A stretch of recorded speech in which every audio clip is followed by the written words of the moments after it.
AB de Villiers जब अपने prime में बैटिंग करते हैं तब दुनिया की भाई कोई भी ताकत उस बल्लेबाज को नहीं रोक सकती।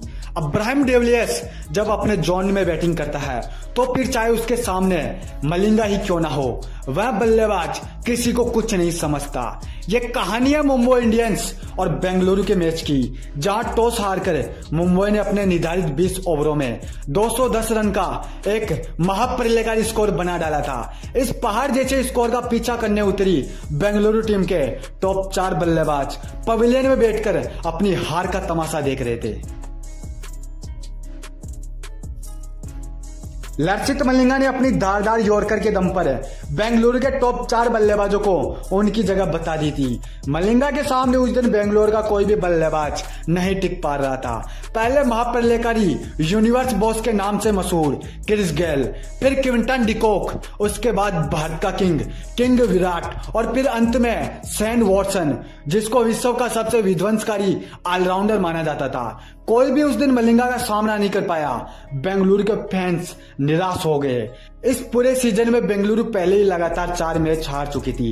कंडीशन इस प्रकार से थी कि अगर बेंगलुरु एक मैच और हार जाती तो वह प्लेऑफ से बाहर हो जाती। लेकिन अगर ये कहानी यहीं पर ही खत्म हो जाती तो फिर इस टीम में एलियन के होने का क्या फायदा। एलियन यानी अब्राहम बेंजामिन डिविलियर्स ने जब मैदान पर एंट्री ली तब बेंगलुरु का स्कोर 12 ओवरों में मात्र 52 रन पर 4 विकेट था और बेंगलुरु को जीत के लिए 8 ओवरों में 158 रन की जरूरत थी, जो कोई एक छोटा मोटा स्कोर थोड़ी था। लेकिन समस्या यह थी कि अभी भी मलिंगा के 2 ओवर और बाकी थे।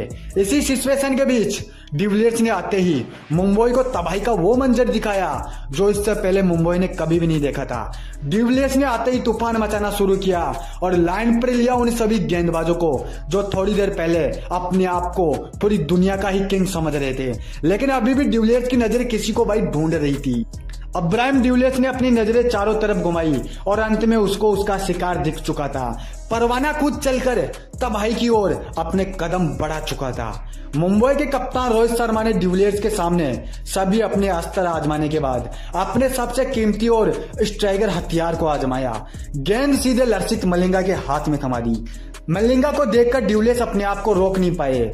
जैसे ही मलिंगा आए उस पर डिविलियर्स एक भूखे शेर की तरह टूट पड़े। जिस बॉलर को दुनिया के तमाम बॉलर सलाम करते थे, जो बॉलर अपनी 150 किलोमीटर की रफ्तार के दम पर बल्लेबाजों के एक स्टंप के 2 स्टंप कर देता था, यानी बल्लेबाजों के स्टंप उखाड़ देता था, उस गेंदबाज का उस दिन डिविलियर्स ने मार कर हाल बेहाल कर दिया था। कभी गेंद इधर जा रही थी तो भाई कभी गेंद उधर जा रही थी। स्टेडियम में बैठे हजारों दर्शकों के सामने डिविलियर्स ने लर्षित मलिंगा का मजाक बना दिया था। डिविलियर्स के आक्रामक अंदाज को देखकर मलिंगा उस दिन डर गया था।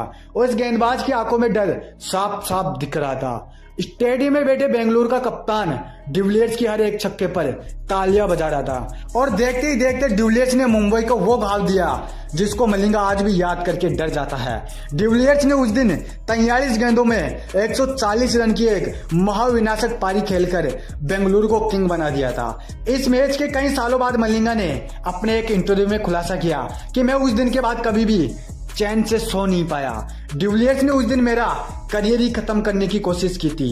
यह तो अच्छा हुआ कि मैंने अपने 2 ओवर पहले ही डाल दिए थे, वरना आज मैं कहीं का नहीं रहता। यह बयान थे क्रिकेट के सबसे खतरनाक बॉलर लर्षित मलिंगा के। दोस्तों, अगर आप भी डिविलियर्स के फैन हो, अगर आप भी बेंगलुरु टीम के प्रशंसक हो, तो अपनी टीम के लिए एक लाइक और चैनल को जरूर सब्सक्राइब कर लेना।